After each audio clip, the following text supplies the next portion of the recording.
I will start, just to set the ball rolling, so to speak. The two stories you heard right now are what you would call folk tales. There is a certain characteristic about folk tales. Firstly, they are meant to teach you something in a very pleasant way. So there's a kind of lesson. I won't tell you what the lesson is, you'll find out very easily. They are also, if you like, circular in movement. You know what the meaning of circular in movement? The man who is unlucky goes first to the wolf. Then from the wolf he goes to the tree. From the tree he goes to the maiden. Then he goes to God. Then he comes back to the maiden, back to the tree, back to the... And each time there is something which you see which should be done and is not done. And therefore a lesson comes at the end.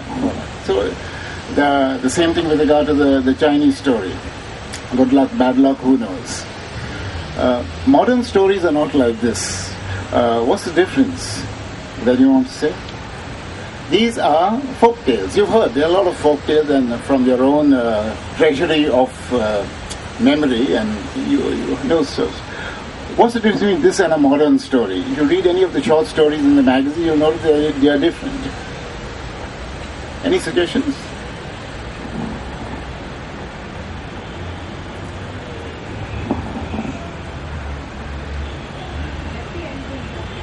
Sorry.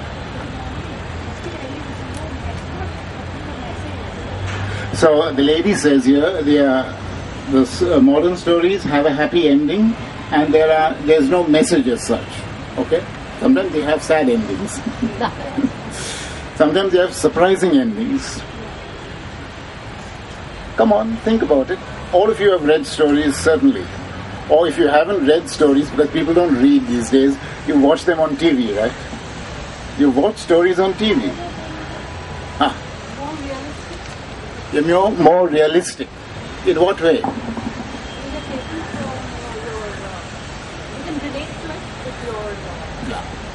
You can certainly relate to characters in modern stories, whereas it's unlikely that you would relate to a peasant in China or to the man who was unlucky or whatever. What else? It's more people-oriented rather than animals and birds. Yeah. So it's more people-oriented, and people are always interesting because people are unpredictable. People are unpredictable. In a sense, in the second story, it is almost predictable. I've often told that story because it's a well-known one from China, and you say you can go on and on and on and on. Good luck, bad luck, who knows? You have an accident and you have a good event, and so on and so forth. Whereas people are unpredictable, yes. Okay, we'll take a break now. I'll tell you a little story which I wrote some time ago. I'll read it out to you. And I welcome comments from you. And then if someone else has a story to tell, good.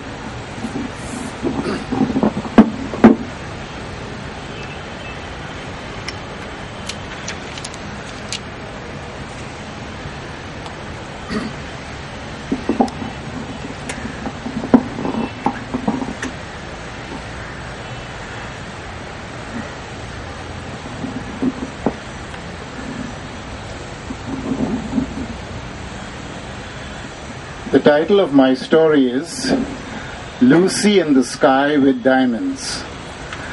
The older people in the audience will recognize this as the title of an old Beatles number. The Beatles are already old hat, no? Not to be compared with what? Taylor Swift and who else? Whatever. Okay, Lucy in the Sky with Diamonds. This was actually a kind of a shorthand for LSD, which was the famous drug which many of them took at that time. This story doesn't have anything to do about drugs, but it has something to do with a young woman called Lucy.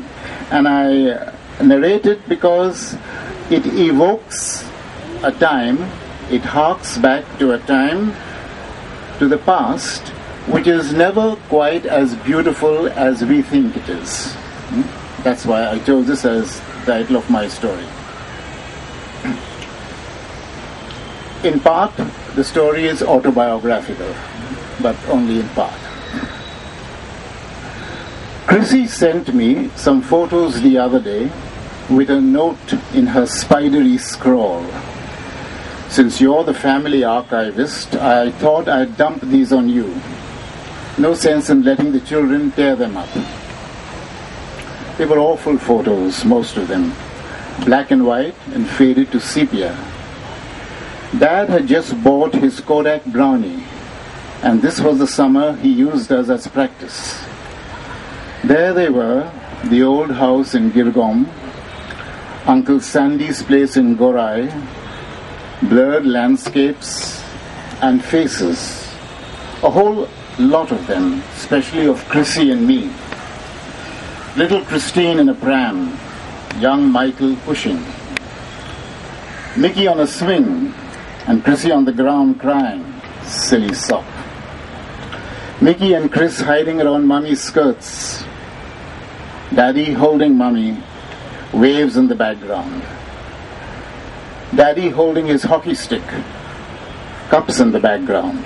He was a handsome chap before he lost his hair. Mummy in her bathing costume on the beach. My, how skinny she was then. Mummy and Auntie Lucy. Auntie Lucy. The picture before me was faded and a little cracked at the top. Mummy and Lucy, sisters. Mummy and Auntie Lucy sitting on the grey stone steps of the beach house. Mummy, always a little lean and severe, and Lucy always a little more attractive and radiant, her long brown legs tucked cozily beneath her. Auntie Lucy, perched like a mermaid on a sea rock, arms locked around her knees, eyes mocking the photographer. Now, when did my father get that picture? Auntie Lucy. When did I start to notice her? She had always been around our home for as long as I could remember. Took us to church, sat through our lessons at school, fed us porridge every day, every morning, and crisp puran polis for tea, and led the rosary at night. I remember her warm, handsome face and her girlish laughter, and the bright, flowery dresses she wore, and how her face could crease with annoyance whenever I acted stubborn. Out of the room, Mickey, I want to change. What's there if I stay? If Chrissy can stay, I also can stay. I'm bigger than she. Christine can stay because she's a girl. Out you go, little boy. Slammed out against my will, I exacted an indistinct vengeance by watching her through the keyhole, until my father caught me the second time. She was Mom's younger sister, prettier and very different. Mummy was proper and anxious for how the children will look and what will the neighbors say. Lucy was relaxed and carefree. Come on, Matty, let the poor buggers play. She sang, she danced, she played the piano. She caught the eye of all the young men, and of the older men too, like Daddy. She petted us and teased us, and as I found myself stumbling towards an uncertain adolescence, all my girly fantasies took an uncanny resemblance to Auntie Lucy. 12 years old and blissfully in love with Lucy Rebello. It must have been that very summer at the beach when it happened. She was sitting under the neem tree in the garden that quiet afternoon, a romance in her lap. She yawned lazily. Auntie Lucy, I want to tell you something. What's it, my little man? She smiled and put an arm around me. Carefully, I removed from my pocket what 2 months of saved pocket money could just afford. I'd like you to have this, Auntie Lucy, for your birthday, and placed a gaudy butterfly brooch in her lap. "Oh, Mickey, you're a sweetheart." She upped my face and kissed me, not chastely like mother, but warm and wet upon my lips. "It's pretty. I love it.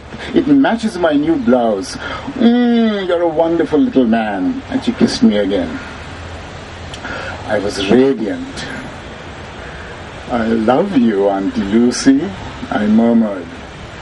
She placed a finger on my lips and glanced quickly towards the house.